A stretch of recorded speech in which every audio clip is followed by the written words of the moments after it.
Hello বন্ধুরা, কেমন আছো? আশা করছি সকলে খুব ভালো আছো। হ্যাঁ বন্ধুরা, আমরাও খুব ভালো আছি। হঠাৎই বুধবার দিনকে প্ল্যান হলো আমরা সব পরিবারে একটু দক্ষিণেশ্বরে ঘুরে আসবো, তাই ফটাফট রেডি হয়ে বেরিয়ে পড়লাম দক্ষিণেশ্বরের উদ্দেশ্যে। সেই ভিডিও তোমাদের শর্ট ভিডিওর মাধ্যমে একটু দেখাবো। বুধবার দিন হওয়ার জন্য মন্দির চত্বরে অতটা ভক্তদের ভিড় ছিল না, আর গরম ছিল চরম, তাই এখানে মানুকে নিয়ে একটু বসে রেস্ট নিয়ে নিচ্ছিলাম। আর তারপরে মন্দির চত্বরটা একটু ঘুরে চলে গিয়েছিলাম পুজোর জন্য ডালা কিনতে। আর যেহেতু প্রচুর গরম ছিল, এখানে কিন্তু অনবরত পাইপ দিয়ে জল দেওয়া হচ্ছিলো। আর এই হচ্ছে মা ভবতারিণীর মন্দির।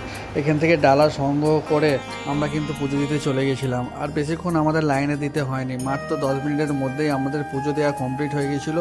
এবং ভবতারিণী মাকে সামনে থেকে ভালো করে পুজো দিয়ে ভালো করে দেখে চলে এসেছিলাম নদীর পাড়ে। এবং নদীর পাড়ে কিছুক্ষণ কাটিয়ে তারপরে আমরা লঞ্চে করে চলে গেছিলাম বেলুড় মঠে। সেই ভিডিও কিন্তু খুব শিগগিরই আসবে।